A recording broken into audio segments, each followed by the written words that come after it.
All right, good evening. My name is Joe Murphy. I'm a lawyer with Allegheny Immigration Group, and this is our weekly live stream. Tonight's topic is asylum claims. I'm going to put you through a basic understanding of how an asylum case works and how it goes. Obviously, I can't put you through law school, but I think at the end of the show, you'll probably have a much better working understanding of the asylum claim, what's at stake, what some of the risks are, where you have your claim, and things of that nature. Before I begin, we have some Allegheny Immigration Group news. Number one is the t-shirts, and that's been an ongoing problem. I used to use overnight service from 4imprint, which is great, and the shirts were like that, but these have been in back order for weeks, and people are getting irritated with me. For those of you who've been waiting for the t-shirts, I thank you for your patience. Next thing is online sign-up. Now, there's a post, it might even be the post before this live on the page where I show off the online sign-up we have. This is so people who are doing an immigration through marriage case can put in their information online. They don't have to give the same information on 3 or 4 different forms. They can do it in the privacy and comfort of their own home. And ultimately, when they come in here, we would just have the forms ready for them and their signature. And they coming in to sign up is still, of course, the most common method. This information would all be kept private. It's encrypted. It's under password. But there's nice little private links that we can give you. And again, if you want to see what that looks like, just go back on the Allegheny Immigration Group Facebook page. A couple links, a couple posts down, there's a short video about what it looks like in our intake system for those immigration through marriage cases. So we've got some serious proposed immigration litigation. It's stalled, but the orange man isn't giving up easily. There are 2 areas that I'm really interested in. One is the public charge area. And that's where public charge is a concern that someone coming in the United States might not be able to survive in our society without needing lots of public benefits. And the 2 big areas I'm watching are holding it against people that they've used public benefits in the past. That would be like someone who entered as a tourist and started using public benefits here in the United States. And the other one, also of interest in public charge, is people who have medical conditions. And these aren't contagious medical conditions. Those people have an immigration problem for a different reason. That's a health grounds.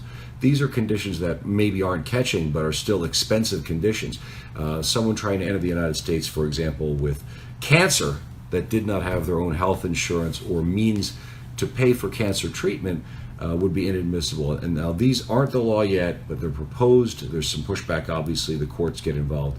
But I believe the administration is going to keep pushing, and something in this direction is going to become the law.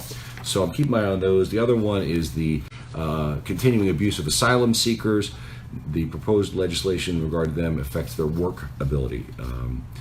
The high points or low points, depending on how you take that, asylum seekers who want to get a work permit will have to have come in through a port of entry. So the, so to speak, border jumpers, the big worry, they're not going to be able to get a work permit at all.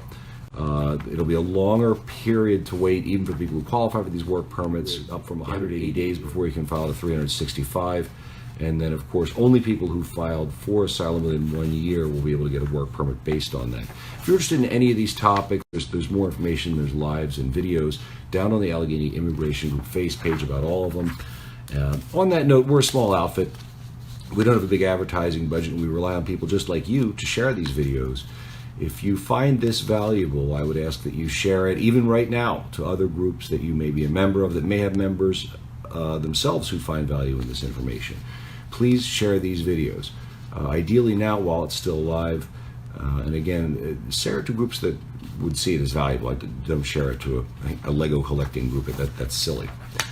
So what is asylum? Asylum is an ancient political concept. I think the Greeks invented it. Sometimes it's called political asylum, and the idea is that someone persecuted in their own country can apply for protection in another, and in many cases that can be permanently moving to the country. The United States recognizes the right of asylum. That's under our home country law and international laws that we've signed on to through the UN, American common law, and the Anglo-Roman common law of asylum. There are refugees and asylees. Refugees have been designated. We could say that everybody in a particular place or a particular subgroup is being persecuted by definition. Those people are refugees. Asylees are people who apply directly on their own. For those who qualify for asylum, that's called an asylee at that point. They're granted a status, it's A01. After getting that, about a year after getting that, the asylee can apply for a green card and then ultimately citizenship. So it's a very nice path to citizenship. If you qualify, of course, the devil's in the details, because you have to be persecuted in the first place to get it. So that might not be the funnest way to do it. All right, who qualifies for asylum? This is someone who's subject to persecution in their home country on account of membership in a protected group or class. And that means there's 4 types of groups or classes that are entitled to protection: race, religion, political opinion, or social group. So the application is normally filed within 1 year. Applications that are filed after a year are generally disqualified. However, there's an exception to the 1 year rule where conditions in the home country have changed to the point where the applicant for asylum has a credible fear that if he was sent back there or forced to go back there, that he or she might, or credibly has a credible fear it reasonably would be subjected to persecution. There's another situation where the home country is the same as it's always been, but the applicant for asylum themselves have changed while they're here. Okay, so it's the same country. And an example I commonly give is, well, imagine some country in Central Europe that is known to persecute homosexuals. Now, this is a particular example, but someone from that country comes here for college and then decides that they're going to, or finds, I guess, themselves and is now, openly gay. Well, the home country's always been the same thing, but the person has changed now and would be subject to persecution in that country. So again, it has to be within 1 year, unless either the home country has changed and become more likely to persecute the person, or the person has changed and is more likely to be persecuted in the home country. So what is persecution? Well, it's being treated badly. Governments all over the world persecute people, and that's legitimate persecution. They make people pay taxes, they put criminals in jail, they can draft people into the military who don't even want to be in there. That's not the sort of persecution that would satisfy the standards for an asylum. The persecution has to be on account of, so they have to be picking on someone in one of those groups, the race, religion, political opinion, or social group. So, for example, putting a criminal in jail is legitimate persecution. But if a government were to decide that everybody of a certain religion is by definition a criminal and put them all in jail, that is protected persecution under the asylum law. Making a claim can be simple and it can be difficult. There's an application you have to fill out and that has to be filed. You get a little form back pretty quickly that says you filed, and at that point you're an applicant for asylum. You've got a status. You can't be deported or forced to leave while that application is pending. On that note, filing an asylum claim is more than just filling out a piece of paper. There are, and I've warned about them in other videos that are on the Allegheny page, there are asylum chop shops, puppy mills, whatever you want to call them, and these are asylum hustlers. And they will prey on vulnerable communities, kids that came for the summer work and learn program, people that just don't want to go back, people that want to stay here, people that want to try it. Sometimes they'll charge them a fee, not very much, $1,000 or $2,000, but all these people do is fill out a form. And this is very dangerous. This can not only result in you not getting asylum, it can result in you not being allowed to stay in the United States, you not being allowed back in the United States. In extreme cases, it can result in being imprisoned. When you file an asylum claim, you have to sign a box that discloses the very serious penalties for filing a fraudulent asylum claim. And a lot of these puppy mills do, in fact, file a fraudulent asylum claim for you. There's no supporting documentation, there's no evidence, there's nothing. And then at some point in the future, you are called down for an asylum interview and it's a bare bones application. There's nothing there and you're not prepared. It's a disaster. So I really caution people against these puppy mills, and it can be hard to identify them, particularly in groups that speak a different language. There's usually someone really charismatic who speaks your language, may have been here for years, maybe a citizen, that will be preying on his own people or hers. And I encourage you to think about some of the things. I have the list of little ways of identifying red flags when you may be dealing with one of these asylum hustlers. Okay, first one is they're not a lawyer. Unless they're some charitable organization that's doing this for free, it should be a lawyer. And that could be a church, that could be a community-based organization, but it shouldn't be just some person at large collecting a fee to fill out asylum forms. That's illegal. It's not an honest practice of law. If you don't know this person's full name, or you don't know where they live or work, or their phone number, these are ultimately red flags. And if these people are involved in these immigration schemes and asylum hustling and stuff like that, they generally don't want you to know their full name, where they live, or have their phone number, because you might report them when you get in trouble. Another classic red flag is they won't sign the application, all right, because they don't want their name handed into the authorities. They want only your name on that, and when this application blows up in your face, they want you to be left holding the bag. So watch out for those asylum chop shops or asylum hustlers. They do prey on communities, and it's really unfortunate. And it becomes very difficult for people like me, and very expensive to hire people like me to undo it later. An ounce of prevention is worth a pound of cure. I advise you strongly to go, if you're going to hire someone to help you file an asylum application, to hire a lawyer, ideally a member of AILA, the American Immigration Lawyers Association, which I am a member of, and lots of people are. If you really need to file for asylum and you really can't afford it, any half-decent lawyer would refer you to charitable organizations that can do this work. They even have volunteer lawyers on staff. And again, there's no need to deal with these chop shops. All right, so let's talk a little bit about what happens if you file one of these. Obviously, there are a whole bunch of different fact patterns that could result in the filing of an asylum claim. You've got 4 categories: race, religion, political opinion, or social group, all the different countries in the world, so on and so forth. But there are 2 big, broad categories of asylum application types.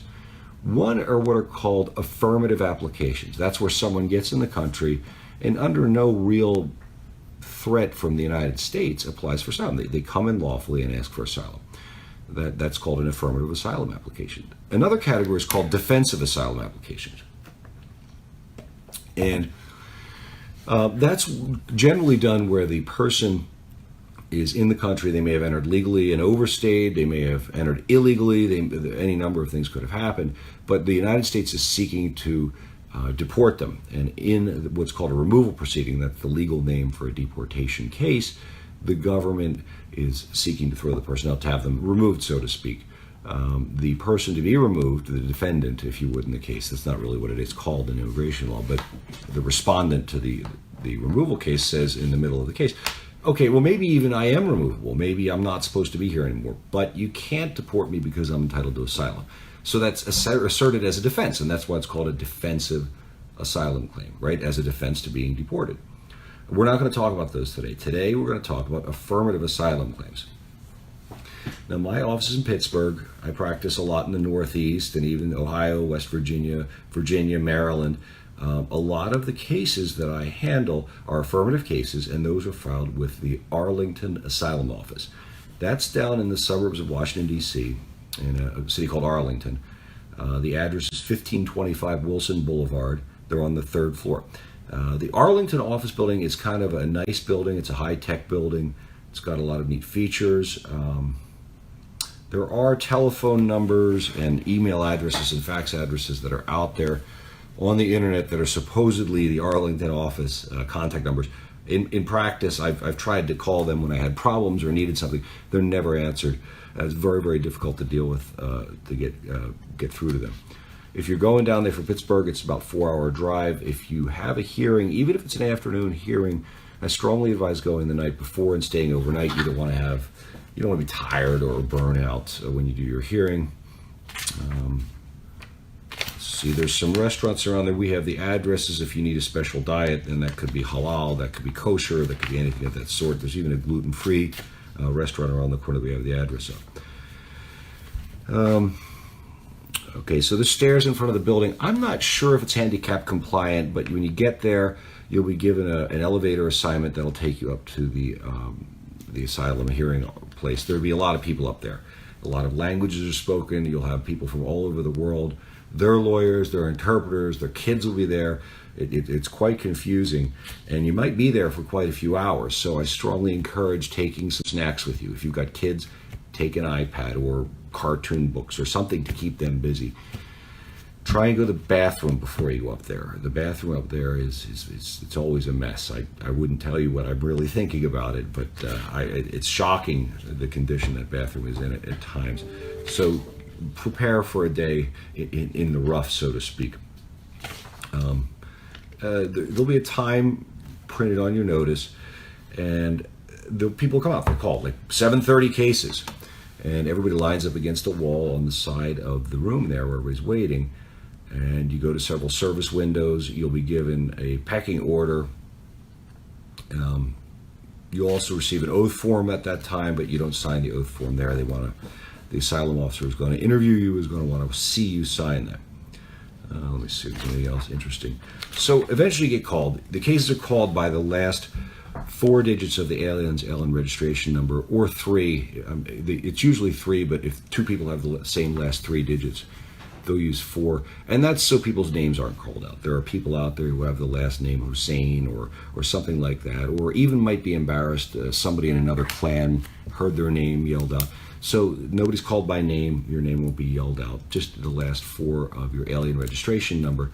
You want to keep that on your mind. A lot of people don't have that memorized, but that's how they'll call your case. When that happens, the person who called it is the asylum officer there to see your case. You'll meet him. Hello. There's nothing wrong with a little chit chat here. How about this weather? How about the skins game? But don't get into schmoozing with an asylum officer. For one, it's a waste of time. For two, you run the risk of being evaluated as a manipulative personality type, and that could, in theory, have an adverse effect on the officer's determination of your credibility. So some pleasant chit chat is fine, but don't get into a lot of this kind of, oh hi, it's so nervous. That stuff isn't going to work. So don't do the schmoozing. I strongly encourage against that. The asylum officers that work there are amazing. I've worked with different government officials and bureaucrats. Some of them are great, some of them are less than par. But the people doing these asylum cases are bright, they're smart, they're insightful, they're thoughtful, they're really great down there, but they're always overworked. It takes years it's supposed to be like 45 days and you're down there from when you file, but it's taking in practice years to get a case, even to that first hearing at the Arlington Asylum Office. So I have some patience with the asylum and the mess down there. They're just really overworked, and they're really nice and good people. I'm always proud. I really have been quite proud. So after you've met the officer, you exchange some pleasantries and no schmoozing. You'll go through a door in the side of the asylum office waiting area. There's a long curving hall. You'll walk past a lot of desks, people typing, different things. On the right side of that hall, it's curving to the left. The desks are on the left. On the right side are the actual individual offices. And ultimately, you'll be in an office with an asylum officer. They're officers of the United States. They're not police officers. There's a lot of people that are scared of police, sometimes rightfully so. I'm not commenting on that, but they're officers of the United States. So when they tell you that they're Officer Jenkins, it's not to scare you, and you shouldn't be scared. They're there to interview you about your claim, to take information in a non-adversarial manner, to respect international law and our law about the treatment of people asking for protection. So, and they will. I've never seen anything other than sterling behavior from the asylum officers down in Arlington. So, but don't let the fact that this person introduces themselves as Officer Jenkins or whatever it may be scare you into thinking you're being intimidated by a policeman. Ultimately, you'll get to the office of that officer. You sit down. So the officer's going to actually explain to you, this is not an adversarial proceeding. I'm not here to beat you up. I'm here to take down information. One of the things that can be confusing in an interview like this is that they're taking what you say down. I mean, they're typing it into a computer as you speak. And in many cases, they're looking over at a computer while you're talking. And this can be very off-putting, difficult. Most people are used to taking visual cues in communication from the person's face to see if they're understanding or agreeing or skeptical. That's how communication normally flows between people. So that can be a little bit confusing or discomforting that the asylum officer isn't looking at you at all. They're looking at what they're typing into boxes on the screen. Don't take that personally. That's just the procedure. A lot of the information that you give, even if your case is ultimately denied, will be used by the government to understand country conditions in other parts of the world. On that point, don't hold things back. I'm not saying add or embellish. You don't want to do that either. But there are things that can happen that can be part of an asylum claim that might be very embarrassing. I've heard some just amazing things, the barbarism of the world. Tell them, even if your claim is not approved, the information gets into the federal bureaucracy and can be used to evaluate future claims, country conditions, and things of that nature. So don't hold anything back, and you'll find them asking and prompting you during the interview, anything else, and you'll be telling the story, they're typing this stuff down, there's no eye contact, they keep saying anything else. That's because they're aware that people sometimes hold things back, and they want to collect as much information as possible. Don't take that to mean what you've said isn't enough. When they say anything else, that you don't have to add anything. If that is everything, then that is everything. If there's more, give it to them, not only to support your own claim, but because you might help somebody else. All right, so let's see. Before we get too far into how the interview goes, before the officer will interview, he will want to see your identification, your passport, whatever immigration documents you might have. Your lawyer will have to show their identification if they're with you, their attorney's ID card, and so on and so forth. And then the officer is going to have to photocopy those and keep a copy in the file, in the sense that, you know, he has proof that the person he interviewed was you. It's a nice practice to have those photocopies made in advance. Okay, so you'll present both the original document and the photocopy to the asylum officer. He'll look at them, and if they match in his or her estimation, he'll keep the copy and return the original. You will just have saved this person a little bit of time. Simple kindnesses, courtesies, and insight often goes a long way in interpersonal interaction. It's much more professional. Now, at the same time, if this asylum officer suspects that what you handed him or her is a forgery, they're going to keep that original and send it out for forensics. So don't fool around down there with that kind of stuff. If you don't have the documents, you don't have the documents. Let's see, they're going to have to verify your last date of entry in the United States. That'll be on the I-94. Now, they don't issue those anymore, but they used to issue some people. There's probably walking around with old-style I-94s. It was a little white card they tucked into your passport. Now it's all online. You can, I think at Google, look up my I-94. You put in date of entry, your full name, your passport number, and it'll have all your entries and exits in the United States listed, where you did it, what class of admission. If there's if you're a student, there'll be an I-20. That's the documents from the sponsoring educational institution. You should have that with you, that you're still current and good standing with the school. Biometrics can be a problem. Those expire, and this is fingerprinting. I don't remember what the fingerprinting schedule is, but I've seen situations where people were scheduled for a new biometrics a week before their asylum interview. That's not enough time for the Arlington office to know you've complied with the print order. When you go down for a biometrics appointment, wherever that may be, here I think it's on Penn Center, I don't know where they're doing it now, but they'll take your the ASC appointment notice, and they will stamp the back of it, and that's proof that you complied. Take that with you on the off chance that either there wasn't enough time to get information to the Arlington office that you've complied with the fingerprint order, or somebody forgot to put it in the computer. It would be good to have a recently dated biometrics compliance, and again, that's that. They take the notice that you have to come in for printing, and when you comply, they stamp the back with a red ink stamp, and they put the date of your compliance. All right, so then you've dispensed with the preliminaries. There's no schmoozing. You've got the documents. They've been accepted. They look original. What happens next? Well, the officer's going to go over your application for asylum, line by line, to make sure it's accurate. Okay, and that's fine. Don't let that make you feel nervous. You may get a question like, you listed this address, and we have another address that you might have lived at. That could feel adversarial. That could feel like somebody's challenging you, but it's not. It's not intended that way. What they're looking for is, you could have simply forgot it. You could have stayed overnight somewhere. Or you could even say, oh yeah, I remember that. I forgot to put it down. That's fine. But they're really interested in seeing if people are stealing people's identities, using fake identities, and they're looking for that sort of stuff. So if the addresses don't match up, don't have a cow.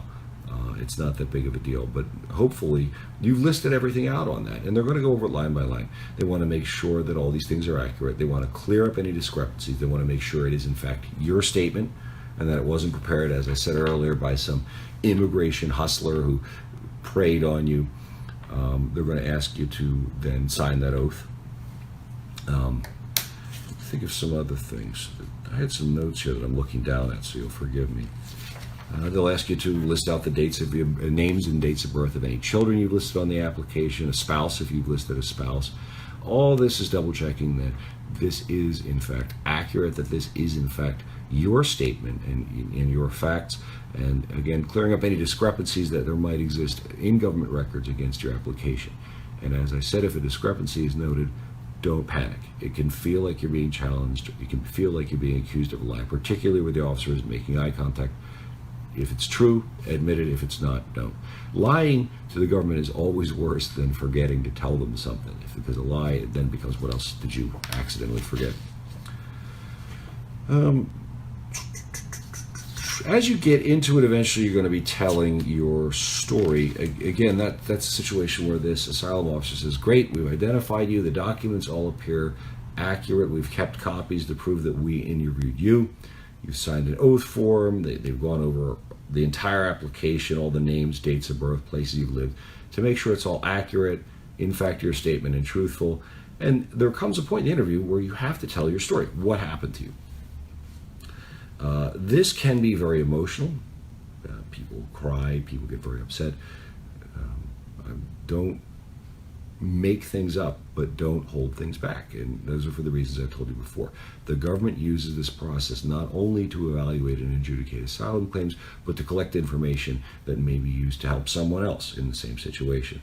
So don't hold things back, even embarrassing things. I assure you, from some of the hearings I've been through, they're quite aware of how barbaric the world is down there. I am, and I'm not. I take a couple claims a year, but those guys, they hear it every day. Again, if they're asking for anything else, the anything else question, you don't want to take that to mean you haven't supplied enough. That's just them making sure you feel comfortable to tell everything. I've found where people have something they're not comfortable telling, it's usually the last thing they tell, not the first. So a couple anything else is gently prodding you to, so to speak, spit it out might be the best deal. At the conclusion of the interview, it can be unsettling because that person doesn't grant or deny asylum. They simply collect your information. They may make notes about an evaluation of your truthfulness, but someone else makes the final decision. So they'll really just say thank you to you, and you'll be notified by mail shortly thereafter, although I have seen oddly cases that took quite a while for an adjudication to come through. You're legal until you're either denied or, well, if you're granted, you wouldn't be illegal, but if you are granted, you'll get a notice that your asylum application has been granted. Again, you're classified at that point an A01 asylee. You'll be able to get a green card eventually and then citizenship. If it's denied, you will usually be put into what are called removal proceedings, and that is a deportation. Okay, because having waited a year or two for the hearing to happen, whatever status you entered the United States on has expired by then. So now you're out of status and there's nothing legally holding you here. You were legally in the United States while you were waiting for your application to be adjudicated, and now it's been adjudicated against your favor. So you're out of status and in the country, and they're going to give you notice to appear in immigration court to be deported. Interestingly enough, when you get to immigration court, you get another chance because that's a deportation proceeding, and because you can assert asylum as a defense of deportation, you get to relitigate the entire original case and anything new that's come up in your life in between. So don't, sometimes it's even better to have it in immigration court. Bureaucrats in Arlington, Virginia, and again, I have a lot of respect for them. They may be constrained by policy in a way that judges aren't, and you can develop a case much better in immigration court, in my opinion. Of course, no one starts there because that's a deportation proceeding. But that's the nuts and bolts of it. I didn't get any questions tonight, which kind of, I guess it doesn't interrupt my flow of talking, but sometimes it's nice to have some feedback with the audience. Please do like and share these videos. My name is Joe Murphy. I'm a lawyer with Allegheny Immigration Group. My practice is primarily family and humanitarian immigration. I work all over the, I don't know if you want to call it the Allegheny Valley region, Pittsburgh, Western Pennsylvania, Ohio, West Virginia, Virginia, Maryland. I'm available. My office number is 412-521-2000. My cell, text, and WhatsApp are all the same number, 412-973-3442. And people write me, text me, call me all the time. You can too. I am here for you. That's why I do this show. It's a resource where you can ask questions and get free, absolutely free legal advice. But that's, I think that's it for tonight's live. That's, again, the nuts and bolts of an asylum claim.